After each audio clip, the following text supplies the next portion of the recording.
नमस्कार, आपण पाहत आहात कायदा न्यूज। पाहुयात काही ठळक आणि महत्त्वाच्या घटना।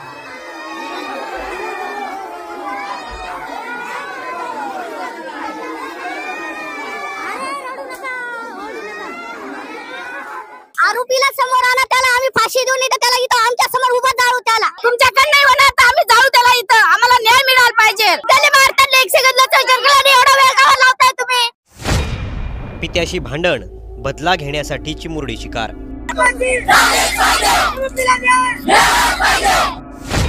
मालेगावात 3 वर्षाच्या चिमुरडीची अत्याचारानंतर हत्या।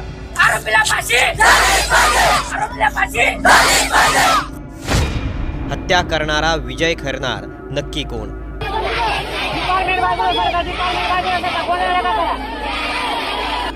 मालेगावातला हा आक्रोश आहे त्या पाशवी वृत्ती विरोधातला, ज्यानं नकळत्या वयात त्या चिमुरडीवर अत्याचार केला आणि नंतर दगडानं ठेचून तिला संपवलं। त्या असुरी पद्धतीने राग काढला, तिच्यावर अत्याचार करून नंतर तिचा जीव घेतला। पोलिसांनी तातडीने कारवाई करत अर्ध्या तासात त्या हरामखोर विजय खैरनारला अटक केली आहे। अशा राक्षसी मनोवृत्तीला महाराष्ट्रात थारा नाही। आम्ही पीडित कुटुंबासोबत खंबीरपणे उभे आहोत। या प्रकरणात त्या चिमुकलीला न्याय मिळावा म्हणून देवाभाऊंच्या नेतृत्वात सरकार सर्वतोपरी मदत करणार आहे। पीडित कुटुंबियांना चांगल्यात चांगला वकील देऊन फास्ट ट्रॅकवर केस चालवली जाईल आणि त्या हरामखोराला कठोरात कठोर शिक्षा म्हणजे फाशीच व्हायला पाहिजे आणि तिला न्याय मिळेपर्यंत आम्ही शांत बसणार नाही। पायाला ठेच लागली तरी आपल्याला आई आठवते, पण त्याच आईपासून त्यानं तिला तोडलं। बापासोबतच्या भांडणाचा राग त्या नराधमाच्या डोक्यात भिडत होता आणि समोर दिसणारी निरागसती त्याला बदला घेण्याचं माध्यम वाटत होती।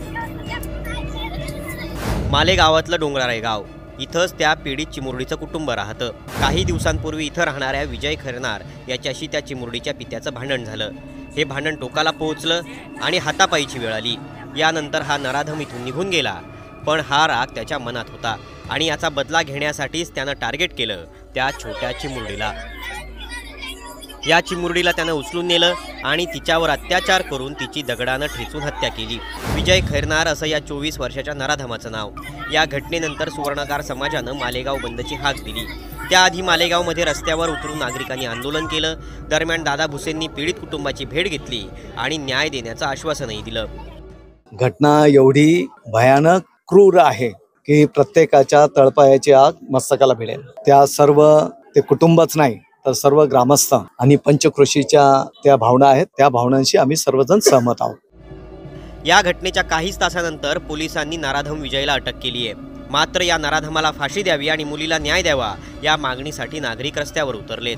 याच्यामध्ये कुठलेही पुरावे जमा करताना कुठेही अडचण येणार नाही या दृष्टिकोनातून आम्ही फुलप्रूफ संपूर्ण तयारी करत आहोत। याबरोबरच या बाबतीतले चार्जशीट हे लवकरात लवकर जाईल आणि ही केस फास्ट ट्रॅक कोर्टामध्ये चालेल या दृष्टिकोनातून आम्ही सर्वतोपरी प्रयत्न करत आहोत। या घटनेनंतर मालेगावात तणावाचं वातावरण आहे। पोलिसांकडून आरोपीला बेड्या ठोकण्यात आल्यात, मात्र जोवर त्याला फाशी होत नाही तोवर शांत राहणार नसल्याचं सुवर्णकार समाजाकडून सांगण्यात आलंय। ब्युरो रिपोर्ट, टाइम्स नाव मराठी।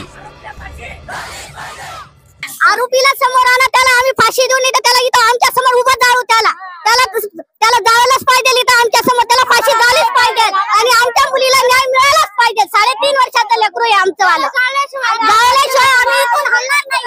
आम्हाला न्याय मिळालाच पाहिजे। तुमच्याकडे नाही होणार तर आम्ही जाळू त्याला इथं। आम्हाला न्याय मिळाला पाहिजे।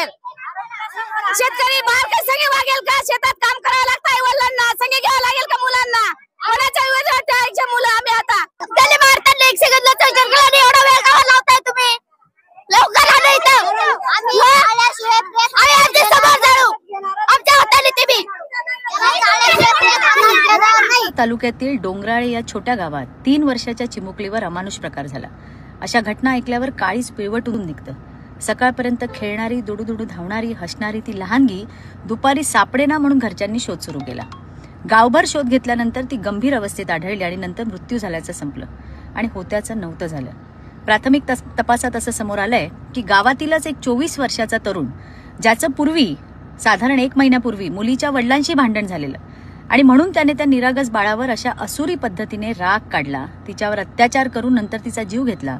पोलिसांनी तातडीने कारवाई करत अर्ध्या तासात त्या हरामखोर विजय खैरनारला अटक केली आहे। अशा राक्षसी मनोवृत्तीला महाराष्ट्रात थारा नाही। आम्ही पीडित कुटुंबासोबत खंबीरपणे उभे आहोत। या प्रकरणात त्या चिमुकलीला न्याय मिळावा म्हणून देवाभाऊंच्या नेतृत्वात सरकार सर्वतोपरी मदत करणार आहे। पीडित कुटुंबियांना चांगल्यात चांगला वकील देऊन फास्ट ट्रॅकवर केस चालवली जाईल आणि त्या हरामखोराला कठोरात कठोर शिक्षा म्हणजे फाशीच व्हायला पाहिजे आणि तिला न्याय मिळेपर्यंत आम्ही शांत बसणार नाही. मला हेच सांगायचंय, समाजात असे वावरणारे विकृत लांडगे यांना ठेचायची आता वेळ आलेली आहे आणि त्यासाठी तुम्ही आणि आपण सगळ्यांनी हातात हात घालून ही विकृती संपवायला पाहिजे. धन्यवाद. जय हिंद, जय महाराष्ट्र. मालेगाव तालुक्याच्या डोंगराळे गावामध्ये एका 3.5 वर्षाच्या बालिकेचा एका नराधमाने त्या ठिकाणी निर्घृणपणे खून केलेला आहे.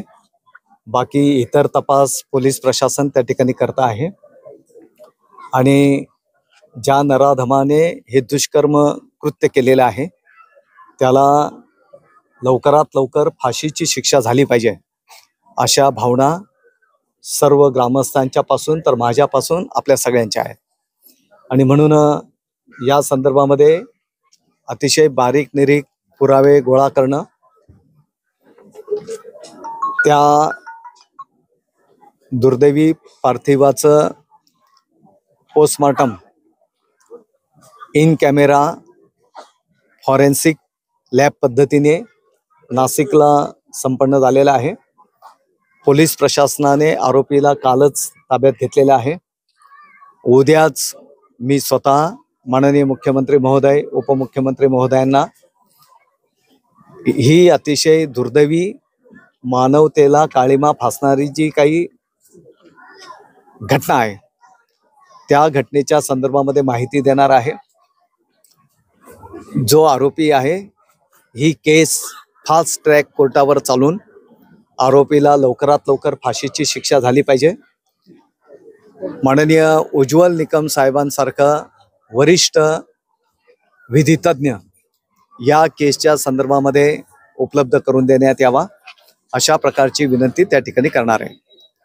कालपासूनच ॲडिशनल SP महोदयांच्यापासून आणि आज स्वतः नाशिकचे ग्रामीण SP या सर्व घटनेमध्ये स्वतः जातीने लक्ष देऊन सर्व कागदपत्र, पुरावे आणि जी काही कायदेशीर प्रोसेस आहे ती पूर्ण करण्याचं काम त्या ठिकाणी करत आहेत. मला वाटतं की आपल्या सर्वांच्या या संदर्भातल्या भावना अतिशय तीव्र आहेत आणि म्हणून आरोपीला लवकरात लवकर फाशी झाली पाहिजे यासाठी ही केस फास्ट ट्रॅक कोर्टातनं चालवण्यात यावी आणि ज्येष्ठ विधितज्ञ या केसच्यासाठी उपलब्ध करून देण्यात यावेत अशी विनंती मी स्वतः माननीय मुख्यमंत्री महोदय, माननीय उपमुख्यमंत्री महोदयांना करणार आहे.